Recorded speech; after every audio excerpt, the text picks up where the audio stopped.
Yo, chat, how we doing today? Good morning, early morning today. Have some time right before class, so why not get it done? And tonight might look a little busy. So without further ado, let's get into it. Take inventory of yourself. 28 questions you should answer. Annual self-analysis is as essential in the effective marketing of services as an annual inventory in merchandise. Moreover, the yearly analysis should disclose a decrease in faults and an increase in virtues. One goes ahead, stands still, and goes backward in life. One's object should be, of course, to go ahead. Annual self-analysis will disclose whether advancement has been made, and if so, how much. It will also disclose any backward steps one may have made. The effective marketing of services requires one to move forward, even if the progress is slow. Your annual self-analysis should be made at the end of each year, so you can include your New Year's resolutions. Any improvements that the analysis indicates should be made. Take this inventory by asking yourself in the following questions and by checking your answers with the aid of someone who will not permit you to deceive yourself as to their accuracy. Self-analysis questionnaire for personal inventory. Number 1. Have I attended the goal that I established as my objective for this year? You should work with a defined yearly objective to be attained as a part of your major life objective. Number 2. Have I delivered service of the best possible quality of which I was capable, or could I have improved any part of this service? Number 3. Have I delivered service in the greatest possible quantity of which I was capable? Number 4. Has the spirit of my conduct been harmonious and cooperative at all times?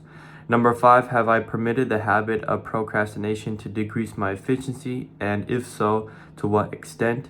Number 6, have I improved my personality? If so, in what ways? Number 7, have I been permitted in following my plans through to completion? Number 8, have I reached decisions promptly and defiantly on all occasions?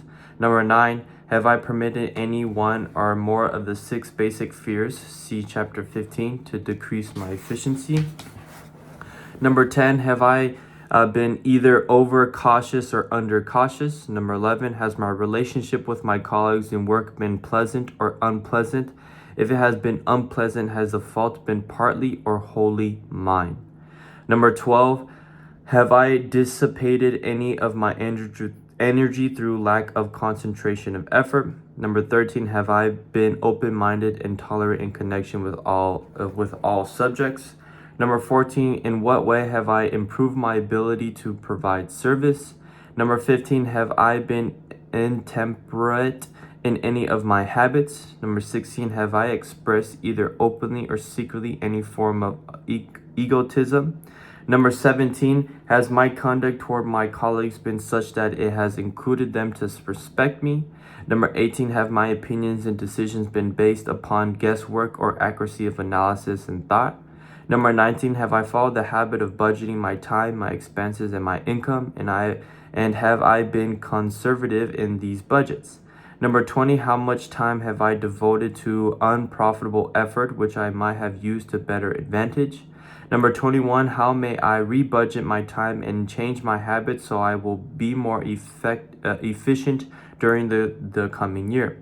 Number 22, have I been guilty of any conduct that was not approved by my conscience? Number 23, in what ways have I provided more service and better service than I was paid for? Number 24, have I been unfair to anyone, and if so, in what way? Number 25, if I had been the purchaser of my own services for the year, would I have been satisfied with my purchase? Number 26, has the purchaser of my services been satisfied with the service I was provided? If not, why not? Number 27, am I in the right vocation? And if not, why not? 28, what is my present rating on the fundamental principles of success? Make this rating fairly and frankly, and have it checked by someone who is courageous enough to do it accurately. Having read and assimilated the information conveyed in this chapter, you are now ready to create a practical plan for marketing your services. Those who have lost their fortunes and those who are just beginning to earn money have nothing but their services to offer in return for riches. It is therefore essential that they have available the practical information needed to market their service to best advantage.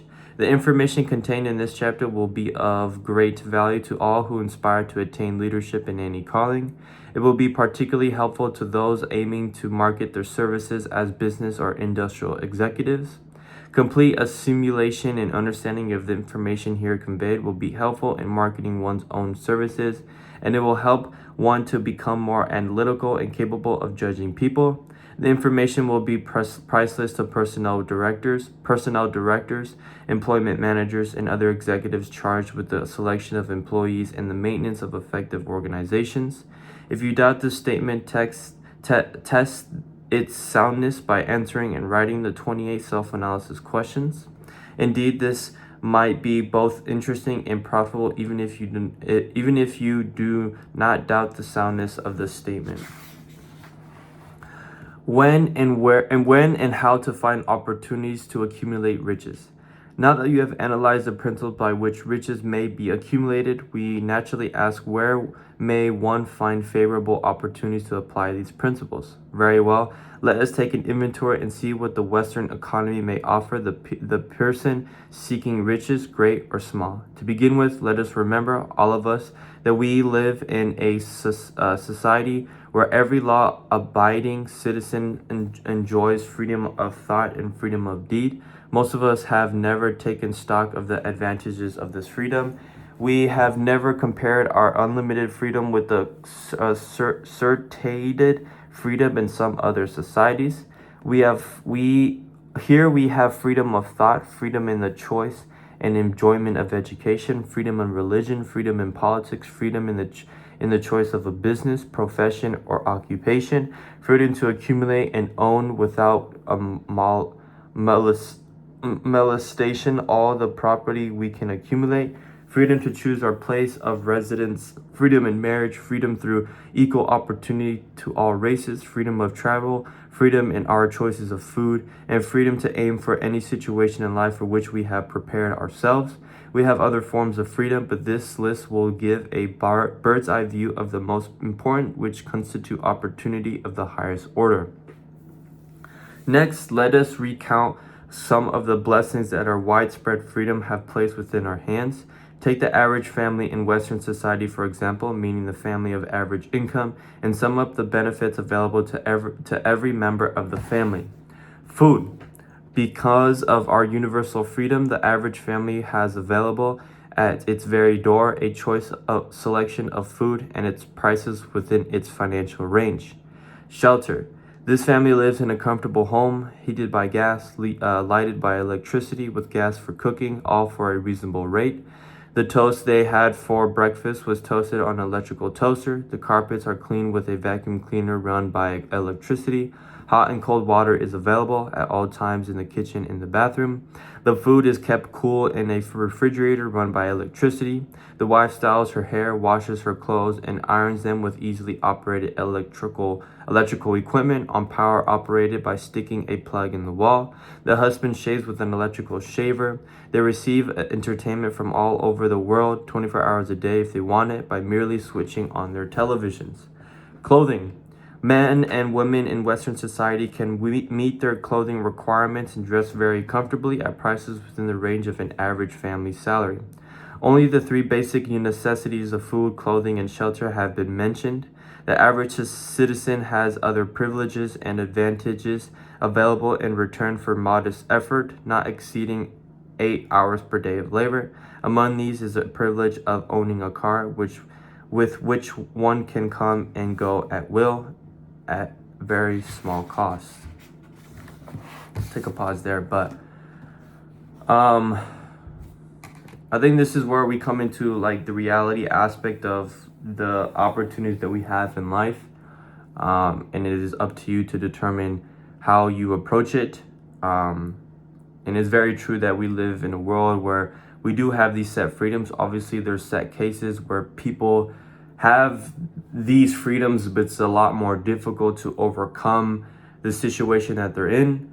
For instance, like, we were talking about in class last quarter about, or 2 quarters ago, about the idea that, yeah, we may have freedom, But is it really freedom if people are in poverty and can't have the necessary quality of food like others do because of their income or of the position that they're in? And it becomes like a difficult conversation well, one perspective is, yes, you may be put in that situation, but what can you do to get out of that situation so that now you can eat healthier food and overall become a healthier person, versus people that are in a situation where, of a mindset of, I'm very stuck in this position. It's very hard for me to get out of here. And the only reliable option I have is to eat food that is cheaper. And most of that time, that's going to fast food places or not having enough money to get quality food. And it's difficult. It's a difficult conversation because we all think differently, we all act differently, but the overall line discussion is that we all have some sort of freedom. But I think it ranges, if that makes any kind of sense. But yeah, I mean, going back to the reality of, our Western society when it comes to an average family of having food, shelter, clothing, and how can we take these basic realities and, be efficient with them, right? Let's say you have food and you're just an average family, but you're maybe spending too much money on food, maybe getting the best, highest quality of food, knowing that it might exceed your financial situation. Same with shelter.